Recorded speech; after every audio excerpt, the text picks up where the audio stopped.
একটি স্বৈরাচারী ফ্যাসিস্ট সরকারের পতনের পর এদেশের মানুষের ভাগ্যের পরিবর্তন ঘটবে, যেই লক্ষ্য নিয়ে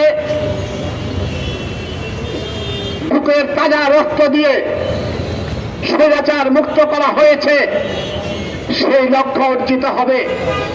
সংগ্রামী ভাই ও বোনেরা, আমরা এই নতুন সরকারকে দায়িত্ব নেওয়ার পর পরে আমরা বলে এসেছি, সারা দেশের ছাত্র শ্রমিক জনতার পক্ষ থেকে বলা হয়েছিল ওই ফ্যাসিস্ট সরকাররা আন্দোলন করার কারণে যাদেরকে গুলি করে হত্যা করেছে, যেই ছাত্র শ্রমিক জনতাকে গুলি করে হত্যা করেছে, বিভিন্নভাবে মামলা হামলা করে নির্যাতন করেছে, তাদের বিচার করতে হবে।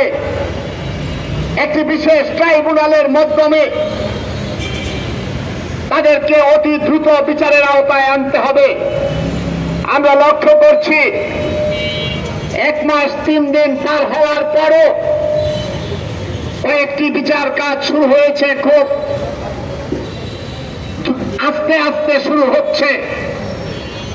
আমাদের দাবি ছিল বিশেষ ট্রাইব্যুনাল করে ওই বিচার করা। প্রিয় ভাই ও বোনেরা, আমাদের দেশের মানুষ জীবন দিয়ে লড়াই সংগ্রাম করেছে এই স্বৈরাচারকে হটানোর জন্য, এই দুর্নীতিবাজকে হটানোর জন্য। এবং পাশাপাশি আমরা বলতে চাই, আমরা বাম গণতান্ত্রিক জোটের পক্ষ থেকে অতীতেও বলেছি, আমরা একটি স্বৈরাচারী সরকারকে হটিয়ে আরেকটি স্বৈরাচারী শাসন ব্যবস্থার জন্য আন্দোলন করি নাই, জীবন দেই নাই। আমরা চাই না ওই আওয়ামী লীগ সরকারের সময় বিভিন্ন জায়গায় যেমন চাঁদাবাজি ছিল, দখল ছিল, বিনা ভোটে নির্বাচিত হতো, আবার নতুন করে তাদের পরিবর্তে আবার নতুন দখলদার, নতুন চাঁদাবাজ, নতুন দখলদাররা আসুক। আমরা সেই জায়গায় চাই না। আমরা লক্ষ্য করেছি এই সরকারের পতনের পর কেউ কেউ হয়তো মনে করছেন আপনারা ক্ষমতায় চলে আসছেন, ক্ষমতায় চলে আসেন, আমাদের কোনো আপত্তি নাই। আমরা স্পষ্ট ভাষায় বলেছিলাম, আমরা এই ব্যবস্থার বদল করতে চাই। এক স্বৈরাচারকে হটিয়ে, এক লুটেরাদেরকে হটিয়ে, ওই সিন্ডিকেটওয়ালাদেরকে হটিয়ে আরেক স্বৈরাচার সিন্ডিকেটওয়ালাদেরকে আমরা আনতে চাই না। সংগ্রামী ভাই ও বোনেরা, আমাদের দেশে অন্তর্বর্তীকালীন সরকার হয়েছে। ছাত্র জনতার অভ্যুত্থানে এই নতুন সরকারের কাছে সারা দেশের মানুষের স্পষ্ট বক্তব্য আছে এবং দাবি আছে।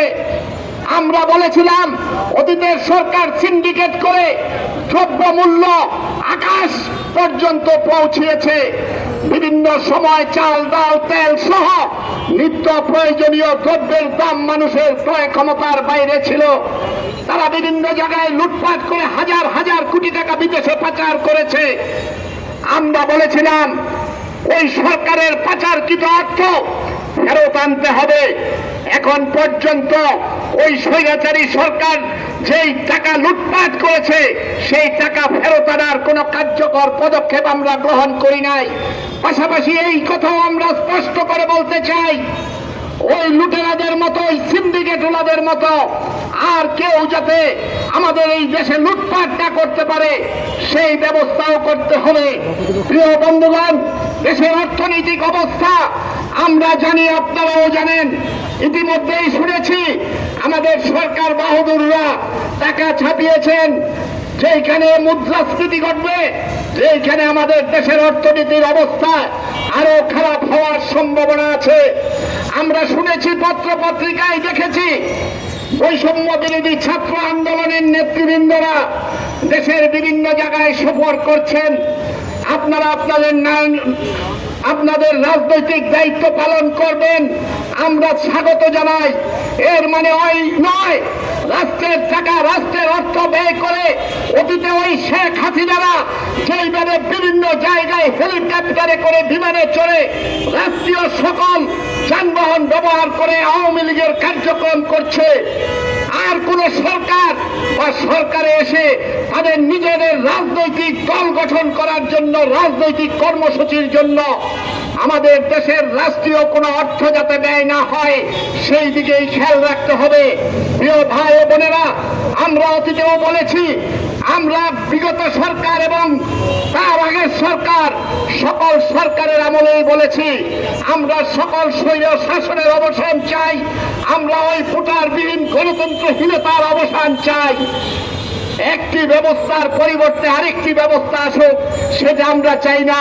সেই লক্ষ্যেই বাম গণতান্ত্রিক জোট, বাংলাদেশ জাসদ, ফ্যাসিবাদী বাম মোর্চা সহ আমরা সারা বাংলাদেশে একটি বৃহৎ ঐক্য গড়ে তুলতে চাই। যে বৃহৎ ঐক্য ওই লুটপাটকারীদের বিরুদ্ধে এবং তারা যেই গতিতে যেইভাবে রাষ্ট্র পরিচালনা করছে তার বিরুদ্ধে একটি বিকল্প ব্যবস্থা গড়ে তুলতে চাই। আমরা স্পষ্ট করে বলতে চাই, আমরা সকল দুর্নীতি, লুটপাট এবং বৈষম্যের বিরুদ্ধে লড়াই করব। অতীতেও করেছি, বর্তমানেও করব। সকল বৈষম্যের অবসান ঘটিয়ে এদেশের মেহনতি মানুষের, এদেশের শ্রমজীবী মানুষের একটি নিরাপদ রাষ্ট্র গড়ে তোলার জন্য আমাদের লড়াই অব্যাহত থাকবে। এই কারণেই আমরা সারা দেশের মানুষকে আহ্বান জানাতে চাই, বাম গণতান্ত্রিক জোট, ফ্যাসিবাদ বিরোধী বাম মোর্চা, বাংলাদেশ জাসদ ঐক্যবদ্ধ হয়েছে। আমরা দেশবাসীকে আহ্বান জানাই, ভালো মানুষ, সৎ মানুষ, চিকিৎসক, শ্রমিক, মেহনতি মানুষ, বিভিন্ন ক্ষেত্রে যারা অবদান রাখেন সবাইকে এই বিকল্পর পক্ষে ঐক্যবদ্ধ হয়ে সকল লুটপাটের অবসান ঘটিয়ে, সকল স্বৈর শাসনের অবসান ঘটিয়ে একটি সুন্দর বাংলাদেশ করতে চাই।